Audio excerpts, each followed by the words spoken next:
हाशामाई राज्य में दुनिया के सबसे दिलचस्प शहरों में से एक है।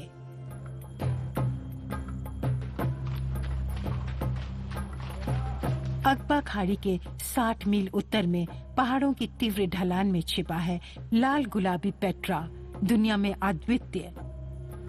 पेट्रा पूरी रीति से रेतीले लाल पत्थरों के चट्टानों से कटा हुआ है। इस शहर में मंदिर, अखाड़ा, प्रशासन केंद्र, कब्र और मकान हैं। लोगों के लिए निवास स्थान भी हैं।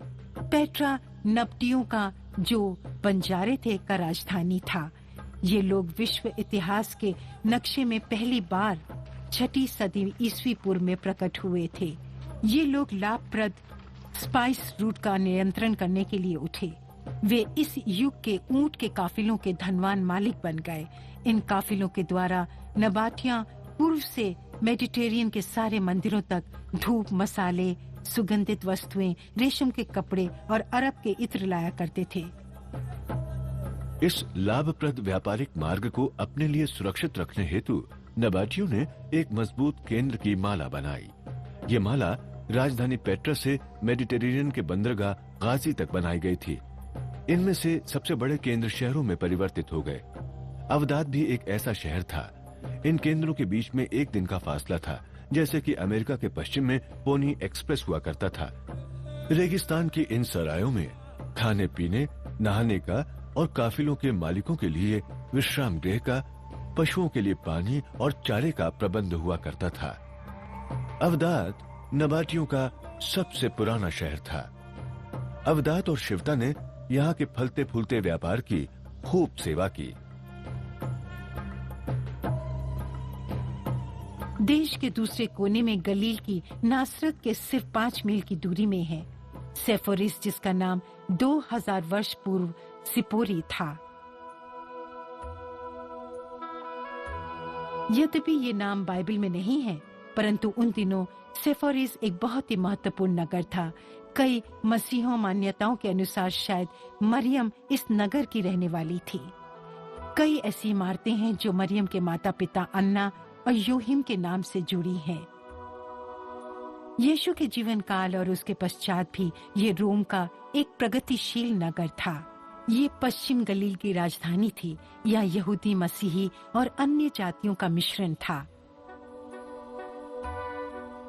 परंतु इस नगर में बेजालियों के समय अधिक उन्नति हुई थी। उस समय बहुत से शानदार पच्चीकारी से सजे हुए मकान बने थे। आज भी कई ऐसे फर्श के उत्खनन हो रहे हैं। कई जगह से तो फर्श निकाले भी गए हैं। एक पच्चीकारी में एक युवती का चेहरा दिखता है। वो चेहरा इतना खूबसूरत है कि उसे गलील की मोनालिसा कहते हैं। बहुत सी ऐसी पच्चीकारियां हैं जिनके द्वारा हम उस समय और जगह के विषय में जानकारी पा सकते हैं। परंतु बेजानियों की सबसे महत्वपूर्ण पच्चीकारी यहाँ मदाबा में मिलेगी, जो यर्दन नदी के पूर्व में है। प्राचीन काल के व्यापार मार्ग पर बसे इस शहर मदाबा ने पहली सहस्राब्दी में काफी उन्नति की। 6ठी सदी ईस्वी तक इस शहर में एक प्रगतिशील मसीही समाज और एक बड़ा गिरजाघर था। इस गिरजाघर में एक अद्वितीय और अति सुंदर सजावट है। पच्चीकारी फर्श जो एक नक्शे को दिखाता है, घिसा हुआ, परंतु मदाबा का यह विलक्षण नक्शा अभी तक यरूशलेम के महत्वपूर्ण स्थानों का बेतलहम, यर्दन नदी, यरीहो और यरूशलेम को दिखाता है। इसके अलावा चर्च ऑफ द होली सेपुल्कर को भी बारीकी से दिखलाया गया है।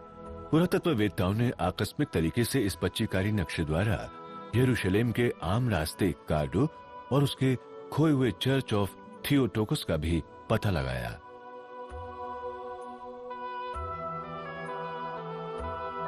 पुराने यरूशलेम शहर की इस आधुनिक सड़क के पास है ये रास्ता, जिसका नाम है कारोडो। मदाबा की इस नकल के द्वारा हम स्पष्ट रूप से कराडो का पता लगा सकते हैं। कराडो के दोनों ओर दुकानें और आलीशान मकान थे। बिजानियों के समय ये सड़क, जो कि इस शहर का मुख्य मार्ग था, इसके बिल्कुल बीच में से निकलता था। 2000 वर्ष तक कार्डोबा दब कर छिप गया। मदाबा के पच्चीकारी नक्षत्रों द्वारा इस मार्ग के विषय में मालूम पड़ा। आज फिर से इस मार्ग में कुछ हिस्सों में दुकानें हैं और वो बैजनीतियों जैसी उन्नति और रौनक लाई है।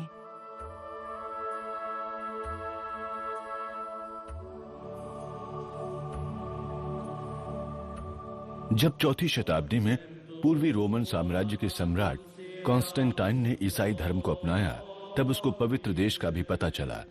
एक ऐसा पवित्र देश जिसको अब तक लोग भूल गए थे, अब एक तीव्र गतिविधि के केंद्र में परिवर्तित हो गया।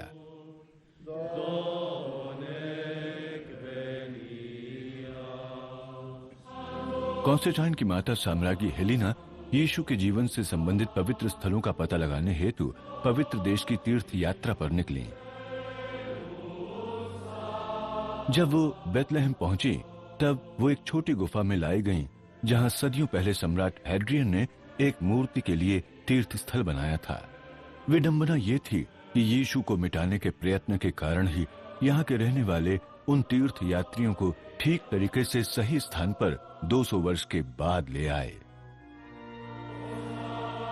साम्राज्ञी हेलेना ने यीशु के जीवन से संबंधित स्थानों की पहचान स्थापित करने के बाद उन स्थानों पर गिरजाघरों का निर्माण करवाया।